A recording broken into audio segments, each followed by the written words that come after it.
ओम श्री धन्वंतराय नमः। ओम श्री धन्वंतराय नमः। ओम श्री धन्वंतराय नमः। द योगा सिटी चैनल पर आप सभी मित्रों का आज की चर्चा में मैं स्वागत करता हूं। फैटी लीवर यह हर तीसरे चौथे पांचवी व्यक्ति की समस्या है आज के समय में। 10-12 वर्ष के युवा से लेकर और 80 वर्ष के प्रौढ़ों तक फैटी लीवर की समस्या से ग्रस्त है। आदरणीय मित्रों, जानकारी के अभाव में हम खतरनाक से खतरनाक व्याधि को अपने भीतर जन्म दे लेते हैं या खतरनाक से खतरनाक व्याधि से निरंतर सफर करते रहते हैं। जबकि कई बार होता क्या है कि व्याधि के साथ साथ औषधि हम अपनी पॉकेट में लिए घूम रहे होते हैं, लेकिन चूंकि अभाव है, हमें नहीं पता है कि जो व्याधि मुझे घेर ली है और जो मेरे घर में कुछ चीजें रखी हैं मेरे किचन में, वह उस व्याधि में काम आ सकती है। ऐसी ही एक औषधि है छोटी इलायची। कभी कभी आप उसको मुंह में चबाते भी रहते हैं।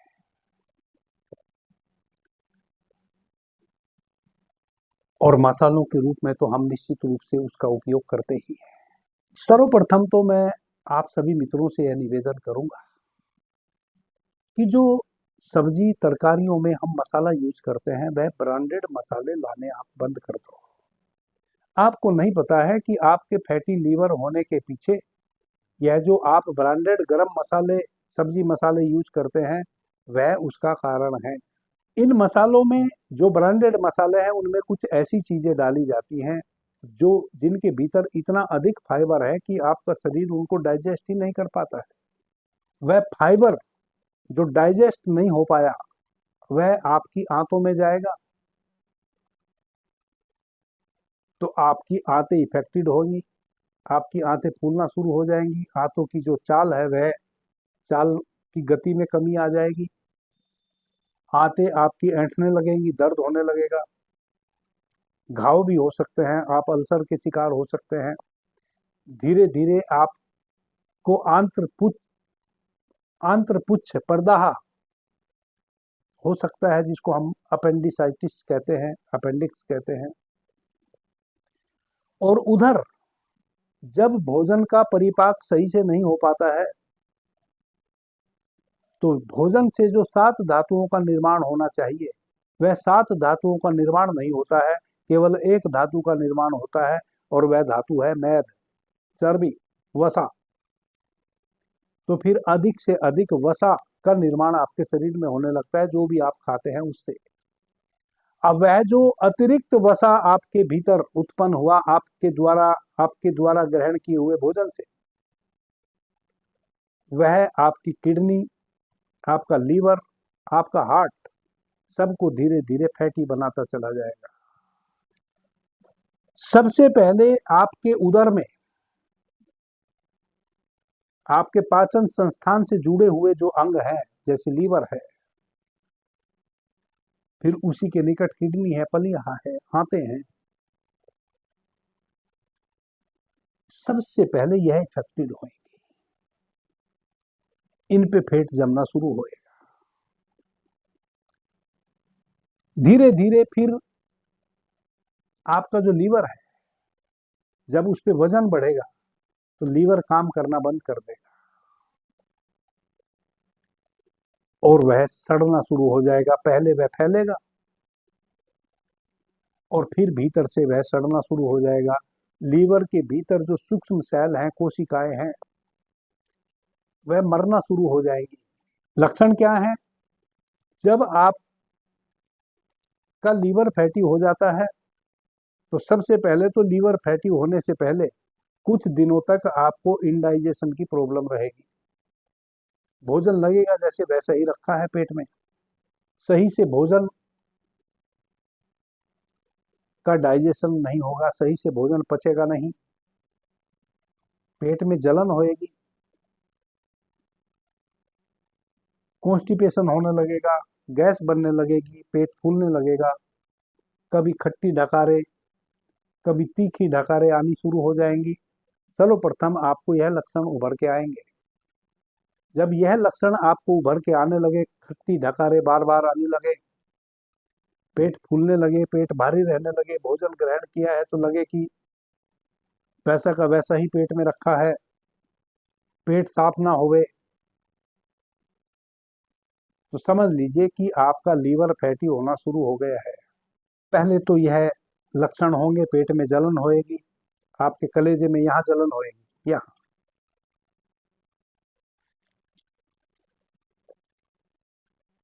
खट्टी डकारें आएंगी।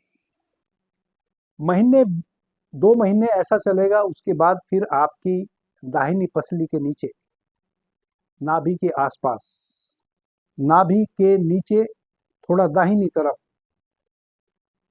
आपको पेन होना शुरू होएगा, दर्द होना शुरू होएगा। जब आप पेट को छुएंगे तो आपको कुछ वहां उभरा हुआ सा भी पता चलेगा। इसका मतलब अब आपका लीवर पूरा फैटी हो चुका है।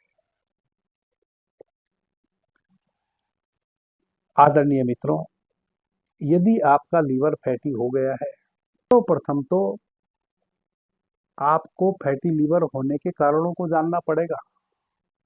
उसमें सबसे पहला कारण मेरी समझ में जो आया है वह है ब्रांडेड मसाले। क्योंकि जब ऐसा फाइबर आप लेने लगते हैं भीतर, जब कुछ ऐसा फाइबर आपके भीतर जाने लगता है जिसको आपका पाचन संस्थान डाइजेस्ट नहीं कर पाता है, यह शुरुआत हो जाती है आपके पाचन संस्थान को कमजोर करने की। मसालों का उपयोग हमारे भारतीय परंपरा में इसलिए किया जाता है तो ताकि हमारा जो भोजन है, जो भोजन हमने तैयार किया है, उसमें वात पित्त कफ तीनों का समन हो मसाले के माध्यम से। तो हम मसाले यूज करते हैं सब्जियों में, तरकारियों में, इस कारण से कि उस सब्जी के तासीर को चेंज कर दे वह मसाले, वात पित्त और कफ तीनों का समन हो जाए उस भोजन में, तब हम उसको ग्रहण करें। उस भोजन को ग्रहण करने के पश्चात ना तो हमारे शरीर में वात बढ़े, ना कफ बढ़े, ना पित्त बढ़े। तो मसालों का उपयोग तो इस कारण से किया जाता है, लेकिन यदि मसाले ही हम दूषित उपयोग करने लगेंगे तब तो किसी भी तरकारी का जो स्वभाव है उसका परिणाम आपको झेलना पड़ेगा। जैसे भिंडी यदि आप खाते हैं तो भिंडी की तरकारी यदि आप किसी भी रूप में सेवन करते हैं तो वह कफ बढ़ाती है, आपके भीतर सुस्ती पैदा करेगी, कफ यानी कि आलस बढ़ाएगी, भारीपन लाएगी शरीर के भीतर, और वह जल्दी सी डाइजेस्ट भी नहीं होएगी। आप देखते होंगे जब भी आप भिंडी ग्रहण करते हैं तो भिंडी के जो दाने हैं वह आपके स्टूल में वैसे ही निकल आते हैं। वह वैसे ना निकले, भिंडी यदि हम खाएं तो वह 4, 6, 8 घंटे में डाइजेस्ट हो जाए, उसी के लिए मसालों का उपयोग किया जाता है। लेकिन चूंकि आप दूषित मसाला उपयोग कर रहे हैं, इसलिए उस भिंडी को पचाने में वह सहायक नहीं बने। स्वाद तो उन्होंने बढ़ा दिया, लेकिन जिस उद्देश्य से हमने मसाला का उपयोग किया है अपनी भोजन में, उस उद्देश्य की प्राप्ति नहीं हुई। वह उद्देश्य क्या था कि जो भी भोजन हम ग्रहण कर रहे हैं वह 6-8 घंटे में डाइजेस्ट हो जाए। जैसे कि मैंने भिंडी का उदाहरण दिया, अगले दिन यदि आज आपने भिंडी खाई है, अगले दिन भिंडी के जो दाने होते हैं वह वैसे ही आप अपने स्टूल में तैरते हुए पाएंगे।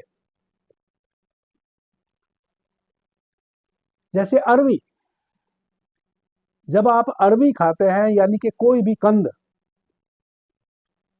आप तरकारी के रूप में तैयार करते हैं, यदि सही मसालों का उपयोग आपने नहीं किया तो कंद क्या करेगा, वह वायु दोष पैदा करेगा आपके भीतर। जैसे अरवी है, जिमीकंद है, कचालू है, और कई जो जमीन में नीचे पैदा होने वाली चीजें हैं, उनको जब आप सेवन करेंगे तो वह आपकी वायु को विकृत कर देंगी, वह वात रोग को बढ़ा देंगी। यदि आपके शरीर में पहले से हल्का फुल्का कहीं दर्द था, वह दर्द और अधिक बढ़ जाएगा। आप चाहे करके देख लें। क्यों? क्योंकि मसाला दूषित है।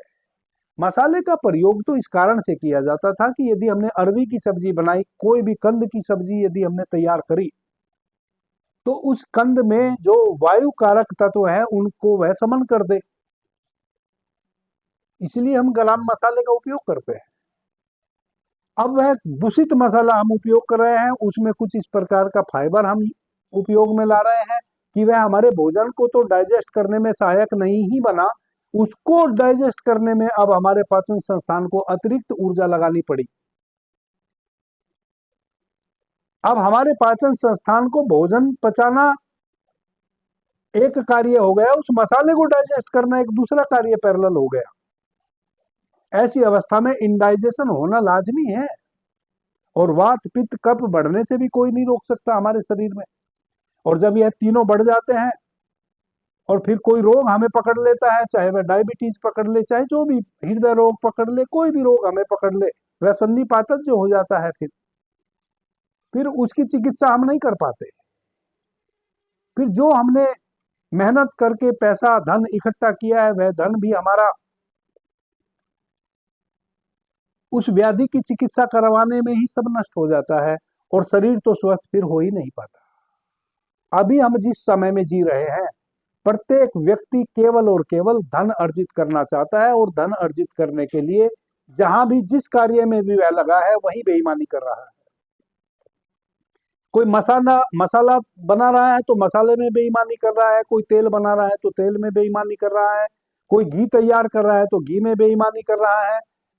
सब जगह बेईमानी चल रही है, और उसका परिणाम आपके इस छोटे से पाचन संस्थान को, यह जो आपका एक बिलहंद का पेट है, इस पेट को वह सारे विकार आपके झेलने पड़ते हैं।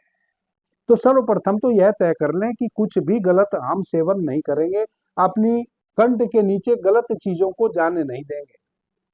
और वह गलत चीजें क्या है? यदि आप बहुत ज्यादा शारीरिक मेहनत नहीं करते हैं, तो आपके लिए किसी भी प्रकार का स्निग्ध अधिक मात्रा में लेना गुनाह है, पाप है, वह आपके लिए जहर है। स्निग्ध यानी कि घी, तेल, मक्खन इत्यादि। यदि आप शारीरिक मेहनत करते हैं, पसीना बहाते हैं, तो ही आपको घी, तेल, मक्खन, दूध इत्यादि का सेवन करना चाहिए, वरना तो आपको इनके निकट भी नहीं जाना चाहिए। तेल तो थोड़ा बहुत चूंकि हम तरकारियों में यूज करेंगे ही, लेकिन बाकी इसके अतिरिक्त आप उससे बचें यदि आप शारीरिक मेहनत नहीं करते हैं। दूसरा, आप अपने घर में साबुत मसाले का उपयोग करें। तीसरा, अधिक समय तक भूखे ना रहें और अधिक मात्रा में भोजन ग्रहण ना करें। तो यह तो इससे बचने के उपाय हैं, और फैटी लीवर को रोकने के उपाय हैं। और फैटी लीवर एक बार यदि आपका, सबसे पहले आपका फैटी लीवर ही होएगा। यदि आपका लीवर फैटी हो गया, फिर उसके बाद आपकी किडनी भी फैटी हो जानी है, फिर आपका पलिया भी फैटी हो जाना है, फिर आपकी आंतें भी विकृत हो जानी है, और इन सब के बाद फिर आपके हार्ट का नंबर आता है, फिर आपका हार्ट भी फैटी हो जाना है। और जब हार्ट भी फैटी हो जाएगा, तब क्या होगा? फिर आप अच्छे से जानते हैं, हार्ट सही से ब्लड को पंप नहीं कर पाएगा और हार्ट फेल हो जाएगा। तो सर्वप्रथम तो हमें इन सब चीजों से बचना है। अब आ जाते हैं औषधि। बहुत साधारण सी औषधि है और स्वानुभूत है। जिनको भी आज तक मैंने यह औषधि बताई है, सबको 100% कार्य की है। औषधि क्या है? छोटी इलायची ले आए, छोटी इलायची के बीज निकाल लें।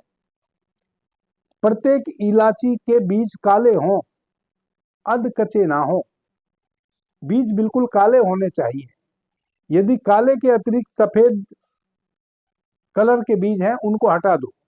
प्योर बिल्कुल काले बीज लेने हैं, यानी कि बिल्कुल हरी हरी पुष्ट आपने छोटी इलायची लेनी है, उनके बीज निकाल लेने हैं। जो उसमें काले बीज निकले, वह आपको 5 रत्ती बीज ले लेने हैं। 5 रत्ती का मतलब क्या हुआ? 100 साढ़े 21 मिलीग्राम बराबर एक रत्ती होता है। 121.5 मिलीग्राम बराबर एक रत्ती। 650 मिलीग्राम के करीब, 650 मिलीग्राम के करीब आप छोटी इलायची के काले वाले दाने ले लें। उनको थोड़ा मोटा मोटा कूट लें। छोटी इलायची तोल के आपने 5 रत्ती नहीं लेनी है। जब इलायची के बीज आप निकाल लें, काले काले बीजों को आप तोलेंगे तो 5 रत्ती बीज होने चाहिए। उनको थोड़ा मोटा मोटा कूट लेना है, यानी कि एक दाने 4 हिस्से में डिवाइड हो जाए ऐसे उसको कूट लेना है। बहुत बारीक चूर्ण नहीं बनाना है। आधा लीटर पानी ले लेना है। आधा लीटर पानी में उस बीज को डाल देना है। मंदिम मंदिम आग पे उसको चढ़ाना है। लगभग आधा पौना घंटा लगेगा। आप अपने गैस के फ्लेम को बिल्कुल कम कर दीजिए। यदि मिट्टी का बर्तन हो तो बहुत ही अच्छी बात है। यदि मिट्टी का बर्तन ना हो तो स्टील का एक फ्राईदान ले लीजिए, उसमें आधा लीटर पानी में आप इस चूर्ण को डाल दीजिए। मंदिम आग पे इसको पकाइए, लगभग आधा घंटा लगे। जब 8वां हिस्सा पानी का बच जाए जलते जलते, तब उसको उतार लीजिए। यह आपकी एक खुराक हुई। आधा 8वें हिस्से का मतलब है कि लगभग 50 ml के करीब केवल पानी बचेगा। 50-60 ml के करीब जब पानी उसमें बच जावे, तब आप उसको उतार लीजिए। एक सूक्ष्म कपड़े में उसको छान लीजिए। छान के जो पानी है, उस पानी को आप रोगी को पिला दीजिए जिसका फैटी लीवर हो गया है। यह एक बार का नुस्खा हुआ। सुबह खाली पेट पिला दीजिए। रात्रि में फिर भोजन से पहले एक बार इसी प्रकार से 5 रत्ती छोटी इलायची के बीज लेके उनको थोड़ा मोटा मोटा कूट के आधा लीटर पानी में पका के जब 60 ml के करीब पानी शेष बचे, तब उस रोगी को ठंडा करके पिला दीजिए। बहुत ठंडा भी नहीं करना है, बस पीने योग्य ठंडा हो जाए उतना गुनगुना सा पिला देना है। इस प्रकार से आप 3 दिनों तक 6 खुराक यह छोटी इलायची के इस क्वाथ की बना के पिलाएं। चौथे दिन आप वापस से अल्ट्रासाउंड कराएं, पता चलेगा कि फैटी लीवर गायब हो गया। लीवर वापस से सारा फैट लीवर का छट गया और लीवर फिर से तंदुरुस्त हो गया। यदि आपका बहुत ज्यादा लीवर बढ़ा हुआ था तो आप इसको थोड़ा सा अधिक दिनों तक सेवन कर सकते हैं। इसका कोई नुकसान नहीं है। बाकी दोबारा आपको यह घटना ना घटे, लीवर आपका दोबारा से फैटी ना हो जाए, उसके लिए आपको इन 3-4 चीजों का ध्यान रखना पड़ेगा। जैसे जितने भी डब्बा बंद मसाले किसी भी कंपनी के द्वारा बनाए हुए हैं, उनको अवॉइड कीजिए। सूखे मसाले परचेज करके लाइए। उनको लाके धूप में सुखा के एक एयर टाइट डब्बे में बंद करके रख लीजिए। 10 दिन में जितना मसाला आपके घर में खर्च हो सकता है उतना उसमें से निकालें और इमाम जस्ते में कूट के, उसको भी मिक्सी में आपने नहीं पीसना है, उसको भी इमाम जस्ते में बारीक कूट के रख लें। 10 दिन बाद वह समाप्त हो जाए फिर दूसरा बना लें। और यदि आप शारीरिक बल का कार्य नहीं करते हैं, पसीना बहाने का कार्य नहीं करते हैं, तब आपको अतिरिक्त फैट से, वसा युक्त चीजों से बचना चाहिए। जैसे दूध का सेवन आपको नहीं करना चाहिए। प्रत्येक व्यक्ति को नहीं करना चाहिए जो शारीरिक मेहनत नहीं करता है। हरी साग सब्जी तरकारी खाइए। आज की डेट में चारों तरफ एक हो हल्ला हो रखा है कि अधिक से अधिक फाइबर, टीवी में हर चीजों में एडवर्टाइज आते हैं, बिस्किट भी फाइबर वाले और ना जाने क्या क्या चीज फाइबर वाली। फाइबर हमारे आटे में ही बहुत होता है। जो हरी साग सब्जी तरकारी हम खरीद के लाते हैं उनमें ही फाइबर बहुत होता है। हमारे शरीर को जितने फाइबर की आवश्यकता है वह हमें ताजे फलों से, ताजी सब्जियों से उपलब्ध हो जाता है, दालों से उपलब्ध हो जाता है। सर्वाधिक हमारे खाने वाली चीजों में सर्वाधिक सुपाच्य फाइबर है मसूर की दाल में, जिसको हम लाल दाल भी कहते हैं। इसके अतिरिक्त आपको फाइबर लेने की आवश्यकता नहीं है। बिस्किट के रूप में फाइबर, टैबलेट के रूप में फाइबर, यदि आप अतिरिक्त फाइबर ग्रहण करेंगे तो आपका पाचन संस्थान उस फाइबर को डाइजेस्ट नहीं कर पाएगा और आप फैटी लीवर के शिकार हो जाएंगे। अतिरिक्त फाइबर किसी भी रूप में आपको ग्रहण नहीं करना है। यह सब कुछ लोगों की चालें हैं जो आपको बिस्किट के माध्यम से, टैबलेट के माध्यम से, नाना प्रकार से फाइबर खिलाने की कोशिश कर रहे हैं एडवर्टाइज कर करके, और आप खा ले रहे हैं। वह फाइबर ही जब यह फाइबर टैबलेट के रूप में, बिस्किट के रूप में मार्केट में नहीं था, तब कहाँ किसी का फैटी लीवर होता था? तब तो नहीं होता था। जितना आप एडवर्टाइज सुन सुन के अन्यत्र चीजें खाने की कोशिश करेंगे, उतने ही आप बीमार होते चले जाएंगे। आप स्वयं देख लीजिए, अपने माता पिता से आप पूछ लीजिए कि उनके जीवन में कभी हॉर्लिक्स इत्यादि ये सब चीजें वो लिया करते थे क्या? कभी नहीं ली। दूध पीना, दही खाना, मेहनत करना, मोटा अन्न और मोटी दालें यूज करना, और कभी उनके फैटी लीवर नहीं हुए। 80, 90, 100 वर्षों तक आराम से काम करते हुए जी लेता था व्यक्ति। अभी के लिए इतना ही। आपने मुझे ध्यान से, प्रेम से सुना, उससे मैं बहुत अनुग्रहित हूँ। सभी मित्रों को मेरा प्रणाम, धन्यवाद। हर हर महादेव।